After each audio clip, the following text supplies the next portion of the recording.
असतोमा षड्गमय तमसोमा ज्योतिर्गमय मृत्युर्मा अमृतम गमय। ओम शांति शांति शांति। अस्मद् गुरु समारंभां नाथयामून मध्यमां लक्ष्मी वल्लभ पर्यंतां वंदे गुरु परंपरा। Audio book લેજેન્ડમાં આપ સૌનું સ્વાગત છે। હું રાકેશ શાસ્ત્રી આજે તમારી સન્મુખ લક્ષ્મીનારાયણ દેવ કોઈ અવર નથી પરંતુ સાક્ષાત અક્ષરધામના અધિપતિ જ છે। જેને શંકા હોય તેને રાકેશ શાસ્ત્રી શાસ્ત્રાર્થ માટે ચુનૌતી આપે છે। આ ઓડિયો બુક લઈને ઉપસ્થિત થયો છે। તો આપણા સંપ્રદાયમાં કેટલાક લોકો એવું કહેતા ફરે છે કે ભગવાન સ્વામિનારાયણે જે વડતાલમાં લક્ષ્મીનારાયણ દેવ પધરાવેલા છે એ વૈકુંઠ ધામના અધિપતિ છે અને બધાને ધર્મ અર્થ અને કામ આ ત્રિવિધ પુરુષાર્થની સિદ્ધિ કરી આપે છે। પરંતુ એ લોકોની આ વાત સંપૂર્ણપણે શાસ્ત્રોથી વિરુદ્ધ છે। આ ઓડિયો બુકની અંદર હું એ વાતનું પ્રતિપાદન કરીશ કે લક્ષ્મીનારાયણ દેવ કોઈ અવર નથી પરંતુ સાક્ષાત અક્ષરધામના અધિપતિ છે અને એવો પોતાની પાસે આવનારાને ધર્મ અર્થ કામ અને મોક્ષ ચારેય પુરુષાર્થની સિદ્ધિ કરી આપે છે। સર્વપ્રથમ હું સદગુરુ ગોપાળાનંદ સ્વામી, આચાર્ય શ્રેષ્ઠ ભગવત પ્રસાદજી મહારાજ, ભગવાન સ્વામિનારાયણના વચનો ઇત્યાદિ દ્વારા એ વાતનું પ્રતિપાદન કરીશ કે ભગવાનનું ધામ એક જ છે અને એ ધામને બધા ગોલોક, વૈકુંઠ, અક્ષર, પરમપદ, બ્રહ્મલોક, બ્રહ્મપુર ઇત્યાદિ નામથી ઓળખે છે। તો પુનઃ કહું છું, બધા જ શ્રોતાગણો ધ્યાનપૂર્વક આ પ્રવચન શ્રવણ કરે અને એને આત્મસાત કરી રાખે। તો વિશ્વમાં તમને બધાને પ્રસ્થાનત્રયી પર ભાષ્ય કરનારા ઘણા જોવા મળશે। પ્રસ્થાનત્રયી એટલે 10 ઉપનિષદ, શ્રીમદ ભગવદ્ ગીતા અને વ્યાસ સૂત્ર, અને વૈદિક સનાતનીઓ વેદાંતમાં પ્રસ્થાનત્રયી કહે છે। તો એ પ્રસ્થાનત્રયી પર ભાષ્ય કરનારાઓ જગતની અંદર ઘણા આચાર્યો, ઘણા વિદ્વાનો તમને જોવા મળશે, પરંતુ અમુક જ વિદ્વાનો એવા છે કે જેઓએ સંપૂર્ણ રીતે પ્રસ્થાન ચતુષ્ટયની ઉપર ભાષ્ય રચી વાદ ગ્રંથની રચના કરેલી છે। પ્રસ્થાન ચતુષ્ટય એટલે 10 ઉપનિષદ, શ્રીમદ ભગવદ્ ગીતા, વ્યાસ સૂત્ર અને શ્રીમદ ભાગવત, આને પ્રસ્થાન ચતુષ્ટય કહેવામાં આવે છે। તો આ પ્રસ્થાન ચતુષ્ટય પર ભાષ્ય રચી વાદ ગ્રંથની રચના કરનારા આ જગતની અંદર ગણ્યા ગાંઠા જ છે અને એમાં એક છે સદગુરુ ગોપાળાનંદ સ્વામી। રામાનુજાચાર્યજીનું પણ પરિપૂર્ણ પ્રસ્થાનત્રય પર ભાષ્ય નથી, મધ્વાચાર્યજીનું પ્રસ્થાનત્રય પર ભાષ્ય છે, વલ્લભાચાર્યજીનું, નિમ્બાર્કાચાર્યજીનું પરિપૂર્ણ રીતે પ્રસ્થાનત્રય પર ભાષ્ય નથી। એ લોકોએ 1-2 ગ્રંથની ઉપર જ ભાષ્યની રચના કરેલી છે। જ્યારે સદગુરુ ગોપાળાનંદ સ્વામી એઓએ પ્રસ્થાન ચતુષ્ટયની ઉપર ભાષ્યની રચના કરેલી છે અને સાથે વાદ ગ્રંથની પણ રચના કરેલી છે। તો આવા સદગુરુ ગોપાળાનંદ સ્વામી જે આ સનાતન વૈદિક સંસ્કૃતિના અગ્રગણ્ય વિદ્વાન છે, એઓએ શ્રીમદ ભાગવતના દ્વિતીય સ્કંદ પર, દસમ સ્કંદ પર અને એકાદશ સ્કંદની ઉપર ટીકા ભાષ્ય રચી એનો અર્થ સમજાવેલો છે। અને એ ટીકાની અંદર સ્વામીજી ઠેર ઠેર જગાએ એવું કહે છે કે જે વૈકુંઠ ધામ છે એને જ અક્ષરધામ કહેવાય છે। જેમ કે શ્રીમદ ભાગવતના દ્વિતીય સ્કંદની ટીકા, જે ટીકાનું નામ છે શુક અભિપ્રાય બોધની ટીકા, એ બીજા સ્કંદના 7મા અધ્યાયના 31મા શ્લોકમાં મૂળ શ્લોક લોકે વિકુંઠ ઉપન્યસ્યતિ ગોકુલમ સ્મ, અર્થાત કે શ્રી કૃષ્ણ વૈકુંઠ લોકમાં ગોકુળવાસીઓને લઈ જશે. આ પ્રમાણે આ મૂળ શ્લોક છે. તેની ટીકા કરતા સદગુરુ ગોપાળાનંદ સ્વામી લખે છે કે વિગત કુંઠ કાલ માયા કર્મજન્ય રોધો યસ્માત તસ્મિન વિકુંઠે અક્ષરધામાભિધે લોકે બ્રહ્મપુરે. અર્થાત કે કાળ માયા કર્મના સંબંધે રહિત હોય તે વિકુંઠ કહેવાય, અને એ વિકુંઠને જ અક્ષરધામના નામથી કહેવાય છે. આ પ્રમાણે સદગુરુ ગોપાળાનંદ સ્વામીએ અહીં ટીકાની અંદર વૈકુંઠને જ અક્ષરધામ કહેલું છે. અર્થાત કે વૈકુંઠ શબ્દનો જ અર્થ એવો અક્ષરધામ કરેલો છે.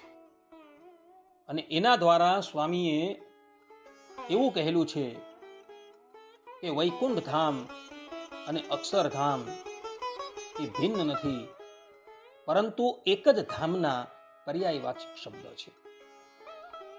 શ્રીમદ ભાગવતના એકાદશ સ્કંદ પર સદગુરુ ગોપાળાનંદ સ્વામીએ કૃષ્ણ અભિપ્રાય બોધિની નામની ટીકા લખેલી છે. એના એકાદશ સ્કંદના 31મા અધ્યાયના 13મા શ્લોકમાં ગતિમ શબ્દ આવે છે. એ ગતિમ શબ્દોની વ્યાખ્યા કરતા સ્વામીજી લખે છે કે અવિનાશી વૈકુંઠ ગોલોકાદી સ્વસ્થાનમ ગમનમ. અર્થાત કે અવિનાશી એવા વૈકુંઠ, ગોલોક, અક્ષર આદિ પોતાના ધામમાં ગયા. અહીં આદિ શબ્દ લખેલો છે. ગોલોક આદિ ભગવાન શ્રી કૃષ્ણ પોતાની લીલા સંકેલીને જેનું નામ વૈકુંઠ છે, ગોલોક છે, અક્ષર છે, એવા અવિનાશી એ ધામની અંદર ગયા. આ પ્રમાણે ગતિ શબ્દનો અર્થ સદગુરુ ગોપાળાનંદ સ્વામીએ વૈકુંઠ, ગોલોક અને અક્ષર કરેલો છે. અને આ પ્રમાણે કરી સદગુરુ ગોપાળાનંદ સ્વામીએ એવું કહેલું છે કે ભગવાનનું ધામ એક જ છે, પરંતુ એ ભિન્ન ભિન્ન નામથી શાસ્ત્રોની અંદર કહેવાયું છે. શ્રીમદ ભાગવતના 10મ સ્કંદ પર સદગુરુ ગોપાળાનંદ સ્વામીએ નિગુઢાર્થ બોધિકા નામની ટીકા લખેલી છે. તો એ 10મ સ્કંદના 63મા અધ્યાયના 37મા શ્લોકમાં મૂળ શ્લોક છે તવા અવતારો અયમ કુંઠ ધામન. આ પ્રમાણે મૂળ શ્લોક છે. આની ટીકામાં સદગુરુ ગોપાળાનંદ સ્વામી લખે છે અકુંઠ ધામન અકુંઠમ અક્ષરમ ધામ સ્થાનમ યશ્ય. આ પ્રમાણે સદગુરુ ગોપાળાનંદ સ્વામીએ અહીં અકુંઠ એટલે કે વૈકુંઠ શબ્દોનો અર્થ અક્ષરધામ કરેલો છે. અર્થાત કે અકુંઠ શબ્દનો અર્થ અક્ષર શબ્દનો એક મળતો અર્થ નક્કી કરેલો છે કે જે વૈકુંઠ છે, જેને અકુંઠ કહેવામાં આવે છે, એ વૈકુંઠનો અર્થ જ અક્ષરધામ છે. આ પ્રમાણેની વ્યાખ્યા સદગુરુ ગોપાળાનંદ સ્વામીએ આ ટીકાની અંદર કરેલી છે. શ્રીમદ ભાગવતના એકાદશ સ્કંદના 11મા અધ્યાયના 28મા શ્લોકમાં ઉદ્ધવજી ભગવાન શ્રી કૃષ્ણની સ્તુતિ કરતા બોલ્યા કે ત્વમ બ્રહ્મ પરમમ વ્યોમ પુરુષ પ્રકૃતે પરઃ અવતીર્ણોસી ભગવાન સ્વેચ્છો પાત પૃથગ વપુઃ. આ પ્રમાણે મૂળ શ્લોક છે. એની વ્યાખ્યા કરતા સ્વામી લખે છે સ્વ અભિપ્રાયમ તુ સ્વયં ત્વમેવ જાનશ્યત એતમ વક્તુમ વૈકુંઠ ગોલોક અક્ષર પરમપદ પરમ વ્યોમે ઇત્યાદિ શબ્दैर ઉક્તાત સ્વબ્રહ્મપુર સ્થાનાત સ્વયં આગતોસી તતો ભવદ્ભિઃ કથ્યતામ ઇતિ ઉદ્ધવ સ્વામી ચરણાનામ હૃદયગતો અભિપ્રાય. અર્થાત કે પોતાનો અભિપ્રાય તો પોતે તમે જ જાણો છો, માટે આ બાબતમાં કહેવા માટે વૈકુંઠ, ગોલોક, અક્ષર, પરમ વ્યોમ ઇત્યાદિ શબ્દોથી કહેલા પોતાના બ્રહ્મપુર થકી સ્વયં પધારેલા છો, માટે તમો જ અમારા પ્રશ્નનો ઉત્તર આપો એવો ઉદ્ધવ સ્વામી ચરણોનો અભિપ્રાય છે. અહીં સદગુરુ ગોપાળાનંદ સ્વામીએ વ્યાખ્યાની અંદર સ્પષ્ટ રૂપે કહેલું છે કે પોતાનો અભિપ્રાય તો પોતે ભગવાન જ જાણે છે, માટે આ બાબતમાં કહેવા માટે વૈકુંઠ, ગોલોક, અક્ષર, પરમવ્યોમ ઇત્યાદિ શબ્દોથી કહેલા પોતાના બ્રહ્મપુર થકી સ્વયં પધારેલા છો. આ પ્રમાણે કહી સદગુરુ ગોપાળાનંદ સ્વામીએ અહીં પણ વૈકુંઠ છે, ગોલોક છે, અક્ષર છે, પરમવ્યોમ છે ઇત્યાદિક શબ્દો દ્વારા જે ભગવાનનું ધામ કહેવાયું છે એની અભિન્નતા પ્રતિપાદન કરેલી છે. અને સ્વામી કહે છે કે ભગવાનનું ધામ એક જ છે, જેનું નામ છે બ્રહ્મપુર, અને એ બ્રહ્મપુરને જ વૈકુંઠ, ગોલોક, અક્ષર અને પરમ વ્યોમ તરીકે શાસ્ત્રોની અંદર કહેલું છે. આ પ્રમાણે સદગુરુ ગોપાળાનંદ સ્વામીએ શ્રીમદ ભાગવતની ટીકામાં સ્થાન સ્થાન પર જ્યાં વૈકુંઠ શબ્દ આવે છે એનો અર્થ અક્ષરધામ પર ઘટાવેલો છે. એટલે પેલા જે અભણો અજ્ઞાનીઓ એવું કહે છે ને કે વૈકુંઠ ધામ તો રામનું છે અને અક્ષરધામ તો સ્વામિનારાયણનું છે. એ લોકોએ આ સદગુરુ ગોપાળાનંદ સ્વામીની ટીકા જે છે એ અવલોકન કરવા યોગ્ય છે. જે મેં નંબર આપેલા છે એ નંબરો ધ્યાનપૂર્વક ત્યાં જોઈ લેજો કે આ શબ્દો લખેલા છે, અને વૈકુંઠનો અર્થ અક્ષર ઘટાવેલો છે, અને ત્યાં સ્વામીએ કહેલું છે કે ભગવાનનું ધામ એક જ છે અને એને જ વૈકુંઠ, ગોલોક, અક્ષર, પરમ વ્યોમ ઇત્યાદિક નામથી કહેવાય છે. આ પ્રમાણે ભક્તો સદગુરુ ગોપાળાનંદ સ્વામીએ પોતાની ટીકામાં વૈકુંઠ ધામને જ અક્ષરધામ કહેલું છે. અને એ જ વાત ભગવાન સ્વામિનારાયણે સત્સંગી જીવનના તૃતીય પ્રકરણના 41મા અધ્યાયની અંદર પણ કહેલી છે. જે અધ્યાયની અંદર ભગવાન સ્વામિનારાયણે ભગવત ધામનું નિરૂપણ કરેલું છે, અને ત્યાં પ્રારંભમાં નામાંતરેણ શબ્દ આવે છે. એનો અર્થ સદગુરુ સુકાનંદ સ્વામી પોતાની હેતુ નામની ટીકાની અંદર એવો કરે છે કે આ નામાંતરેણનો અર્થ થાય છે કે ભગવાનનું એ ધામ છે એ ગોલોક, વૈકુંઠ, અક્ષર ઇત્યાદિક નામથી ઓળખાય છે. એટલે હવે કોઈ શંકાને સ્થાન રહેતું નથી. જે વૈકુંઠ છે તે જ અક્ષર છે ને એ જ ગોલોક છે. આ પ્રમાણેની વસ્તુ સ્થિતિ હોવા છતાં કેટલાક લોકો એવું કહે છે કે દ્વારકાધીશનું તો વૈકુંઠ ધામ છે. ભગવાન સ્વામિનારાયણે પોતાના કરકમલો દ્વારા જે વડતાલના મધ્ય ભૂભાગમાં જે લક્ષ્મીનારાયણ દેવની સ્થાપના કરી છે એ દ્વારકાધીશ છે, અને એ દ્વારકાધીશનું ધામ જે છે એ વૈકુંઠ છે. અને એ દ્વારકાધીશ ધર્મ, અર્થ અને કામ આ ત્રણ પુરુષાર્થને આપે છે. પરંતુ એ અંશ શાસ્ત્રજ્ઞો જે આ પ્રમાણે બોલે છે એ લોકોની આ વાત સંપૂર્ણપણે અસત્ય છે. કારણ કે સંપ્રદાયના મૂળભૂત પ્રબંધ એવા સત્સંગી જીવનમાં એવા પ્રમાણો જોવા મળે છે કે દ્વારકાધીશ લક્ષ્મીનારાયણ દેવનું જે ધામ છે એ અક્ષરધામ જ છે. જેમ કે સત્સંગી જીવનના પ્રથમ પ્રકરણના 14મા અધ્યાયમાં પ્રસંગ આવે છે કે ઉદ્ધવ અવતાર રામાનંદ સ્વામી શ્રીરંગમ ક્ષેત્ર પધાર્યા અને ત્યાં જઈ એઓએ રામાનુજાચાર્યજીની આરાધના કરી અને આરાધનાથી પ્રસન્ન થયેલા રામાનુજાચાર્ય રામાનંદ સ્વામીને દર્શન આપે છે અને દર્શન આપી એઓને સમાધિ કરાવે છે અને સમાધિમાં એઓને અક્ષરધામમાં રહેલા લક્ષ્મી નારાયણ દેવના દર્શન કરાવે છે. સત્સંગી જીવન પ્રકરણ 1 અધ્યાય 14 શ્લોક 58માં દદર્શ બ્રહ્મ તેજસ્થમ લક્ષ્મી નારાયણમ હૃદિ, અર્થાત કે હૃદયાર વિંદમાં પ્રાદુર્ભાવ પામેલા બ્રહ્મ તેજમાં બિરાજમાન એવા લક્ષ્મી નારાયણ દેવના દર્શન રામાનંદ સ્વામીને થયા. હવે અહીં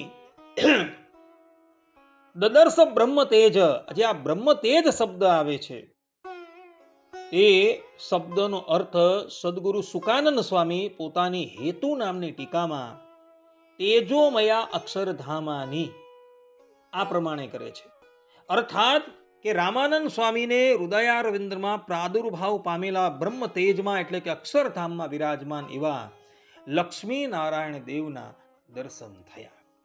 હવે લક્ષ્મી નારાયણ દેવનું ધામ જો વૈકુંઠ હોય તો એવો અક્ષરધામમાં શું કરે છે?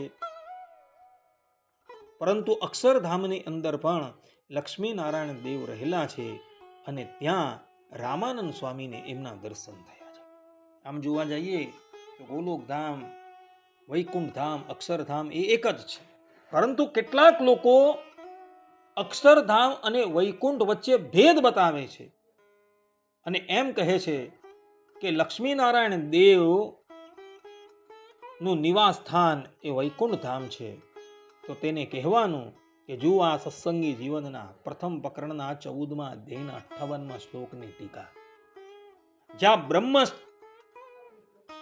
તેજ આ પ્રમાણેનો શબ્દ આવે છે, તેનો અર્થ સદગુરુ સુકાનંદ સ્વામીએ અક્ષરધામ પર ઘટાવેલો છે અને એ અક્ષરધામમાં લક્ષ્મી નારાયણ દેવ રહે છે એવું તેઓ ત્યાં જ કહી રહ્યા છે. તે જ પ્રમાણે સત્સંગી જીવન પ્રકરણ 3 અધ્યાય 29 શ્લોક 51માં પુનર્વૈકુંઠ લોકેશો સર્વાન ગોપા નદીદ્રશાન, અર્થાત કે ફરીથી કદાચિત આજ કૃષ્ણે વૈકુંઠમાં મૂર્તિમાન વેદોએ સ્તુતિ કરાતું પોતાનું અદ્ભુત દિવ્ય રૂપ નંદાદિ સર્વ ગોપોને સંદર્શાવ્યું હતું. હવે અહીં વૈકુંઠ શબ્દ આવે છે. એ વૈકુંઠ શબ્દનો અર્થ સદગુરુ સુકાનંદ સ્વામી હેતુ નામની ટીકામાં અક્ષરધામ પર ઘટાવે છે. સુકાનંદ સ્વામી કહે છે કે વૈકુંઠા પર પર્યાયે અક્ષરધામાની, અર્થાત કે ફરીથી કદાચિત આજ કૃષ્ણે વૈકુંઠ જેનો અપર પર્યાય છે એવા અક્ષરધામમાં મૂર્તિમાન વેદોએ સ્તુતિ કરાતું પોતાનું અદ્ભુત દિવ્ય રૂપ નંદાદિ સર્વ ગોપોને સંદર્શાવ્યું હતું. અહીં પણ સદગુરુ સુકાનંદ સ્વામીએ જે વૈકુંઠ શબ્દ આવે છે તેનો અર્થ અક્ષરધામ પર ઘટાવેલો છે અને એ ધામની અંદર લક્ષ્મી નારાયણ દેવ રહી રહ્યા છે. એટલે જે એવું કહી રહ્યા છે કે લક્ષ્મી નારાયણ દેવનું ધામ તો વૈકુંઠ છે, એ લોકોએ આ બંને પ્રમાણો જે છે એ સૂક્ષ્મતાથી અવલોકન કરવાની જરૂર છે, જ્યાં આ વાત સ્પષ્ટ રૂપે લખેલી જોવા મળે છે. સત્સંગી જીવનના ચતુર્થ પ્રકરણના 27મા અધ્યાયમાં લક્ષ્મી નારાયણ દેવની પ્રતિષ્ઠાનો પ્રસંગ આવે છે. ભગવાન સ્વામિનારાયણે ધામધૂમથી વડતાલમાં લક્ષ્મી નારાયણ દેવ પધરાવ્યા. ત્યારબાદ ભરાયેલી મોટી સભામાં ભગવાન સ્વામિનારાયણ પોતાના આશ્રિતોને સંબોધીને કહે છે કે મધ્યમે મંદિરે યેશ લક્ષ્મી નારાયણો મયા સ્થાપિતો અસ્તિતિ ધ્યાનિત દ્વારિકાધીશ્વરઃ સ્વયં, દક્ષિણે મંદિરે ત્વત્ર શ્રી કૃષ્ણો રાધયાશ વૃંદાવન વિહાર્યેશ મયા સુસ્થાપિતોસ્તિ યસ્તુ શ્રી દ્વારિકાધીશો લક્ષ્મી નારાયણ હિ ભેદો અત્ર નૈવ વિજ્ઞેય સત્યમ હિ વચનમ મમ. અર્થાત કે જે આ મધ્ય મંદિરમાં લક્ષ્મી નારાયણ દેવ મેં સ્થાપન કર્યા છે તે આ સાક્ષાત શ્રી દ્વારિકાધીશ્વર જાણવા, દક્ષિણ મંદિરમાં રાધાએ સહિત સ્થાપન કરેલા જે આ છે તે વૃંદાવન વિહારી શ્રી કૃષ્ણ જાણવા આમના સ્વરૂપમાં ભેદ નથી. જે શ્રી દ્વારિકાધીશ ભગવાન શ્રી કૃષ્ણ છે તે જ આ લક્ષ્મી નારાયણ છે. એમના સ્વરૂપમાં ભેદ ન જ જાણવો. જેઓ ભેદને માને છે તેવો અજ્ઞ છે. મારું આ વચન સત્ય છે, એમાં સંશય કરવો નહીં. આ પ્રમાણે ભગવાન સ્વામિનારાયણે પોતાના સ્વમુખે અહીં એવું કહેલું છે કે દ્વારિકાધીશ જે શ્રી કૃષ્ણ ભગવાન છે અને વૃંદાવનની અંદર વિહાર કરનારા શ્રી કૃષ્ણ ભગવાન છે, એ બંનેમાં કોઈ ભેદ નથી. તેઓ બંને એક જ તત્વ છે અને જે લોકો એની વચ્ચે ભેદ જાણે છે તે અજ્ઞાન છે. હવે દ્વારિકાધીશ અને શ્રી કૃષ્ણ ભગવાન વચ્ચે ભગવાન સ્વામિનારાયણે અભેદતા પ્રતિપાદન કરેલી છે. એટલે શ્રી કૃષ્ણ ભગવાનનું જે ધામ છે તે જ દ્વારિકાધીશ અર્થાત કે લક્ષ્મી નારાયણ દેવનું ધામ છે. પરંતુ એમનું ધામ ભિન્ન ભિન્ન નથી. આ સંબંધમાં વચનામૃતમાં ભગવાન સ્વામિનારાયણ કહે છે કે પરમાત્મા જે શ્રી કૃષ્ણ ભગવાન તેની સંગાતે વ્રજની ગોપીએ કામ બુદ્ધિએ કરીને પ્રીતિ કરી તો પણ સર્વે ભગવાનની માયાને તરી ગયો ને પોતે ગુણાતીત થઈને નિર્ગુણ એવું જે ભગવાનનું અક્ષરધામ તેને પામ્યું. તેનું કારણ એ છે જે શ્રી કૃષ્ણ ભગવાન પોતે સાક્ષાત પુરુષોત્તમ ગુણાતીત દિવ્ય મૂર્તિ હતા. ગધડા પ્રથમના 42માં વચનામૃતમાં ભગવાન સ્વામિનારાયણે આ પ્રમાણે કહી શ્રી કૃષ્ણ ભગવાનનું અક્ષરધામ પ્રતિપાદન કરેલું છે. લોયાના 18મા વચનામૃતમાં ભગવાન સ્વામિનારાયણ કહે છે, જેમ વ્રજના ગોપને આશ્ચર્યરૂપ શ્રી કૃષ્ણ ભગવાનના ચરિત્ર દેખીને પ્રથમ તો દેવભાવ આવ્યો, પછી ગર્ગાચાર્યજીના વચનને સંભાળીને નારાયણનો ભાવ આવ્યો, પછી એમ કહ્યું જે તમે તો નારાયણ છો માટે અમને તમારું ધામ દેખાડો, ત્યારે અક્ષરધામ દેખાડ્યું. મધ્યના 64મા વચનામૃતમાં ભગવાન શ્રી કૃષ્ણ પુરુષોત્તમ છે, તે તો રાજાધિરાજ છે અને અખંડ મૂર્તિ છે અને પોતાનું અક્ષરધામ રૂપી જે તખત તેને વિશે સદા વિરાજમાન છે. વડતાલના 18મા વચનામૃતમાં માયાના તમથકી પર એવો જે ગોલોક તેને મધ્ય જે અક્ષરધામ તેની વિશે શ્રી કૃષ્ણ ભગવાન રહ્યા છે. સત્સંગી જીવન પ્રકરણ 3 અધ્યાય 41 શ્લોક 36માં ગોલોકની અંદર વર્તતા તેજોમય અક્ષરધામમાં શોભાયમાન મંદિરમાં રહેલા રમણીય રત્ન સિંહાસન વિશે શ્રી કૃષ્ણ ભગવાન રાધા લક્ષ્મી આદિ પોતાની શક્તિઓએ સેવ્યા થકા સદા વિરાજમાન છે. સત્સંગી જીવન પ્રકરણ 4 અધ્યાય 46 પોતાના અક્ષર નામના ધામમાં શ્રી કૃષ્ણ ભગવાન વિરાજે છે. આ પ્રમાણે શ્રી કૃષ્ણ ભગવાનનું અક્ષરધામ અહીં ભગવાન સ્વામિનારાયણે પોતાના સ્વમુખે કહેલું છે. અને સત્સંગી જીવનના ચતુર્થ પ્રકરણના 27મા અધ્યાયમાં દ્વારકાધીશ અને વૃંદાવનની અંદર વિરાજમાન જે શ્રી કૃષ્ણ ભગવાન છે, અર્થાત કે દ્વારકાધીશ લક્ષ્મી નારાયણ અને વૃંદાવનમાં બિરાજમાન રાધાએ સહિત શ્રી કૃષ્ણ ભગવાન, એની અંદર કોઈ પણ જાતનો ભેદ નથી એવું કહેલું છે. એટલે દ્વારકાધીશ અને શ્રી કૃષ્ણ ભગવાન વચ્ચે કોઈ ભેદ નથી અને શ્રી કૃષ્ણ ભગવાનનું જે અક્ષરધામ છે તે જ દ્વારકાધીશ નું સિદ્ધ થઈ જાય છે. એટલે જે લોકો એવું કહે છે કે વૈકુંઠ ધામ તો દ્વારકાધીશનું છે, એ લોકોએ આ વચનામૃત તથા સત્સંગી જીવનના વાક્યો જે છે એ આદરપૂર્વક ધ્યાન આપવા જેવા છે. કારણ કે આની અંદર તો સ્પષ્ટ રૂપે લખેલું છે કે દ્વારકાધીશ અને શ્રી કૃષ્ણ વચ્ચે કોઈ ભેદ નથી અને શ્રી કૃષ્ણ ભગવાન અને દ્વારકાધીશ અભિન્ન હોવાથી એમનું ધામ પણ એક જ સિદ્ધ થઈ જાય છે.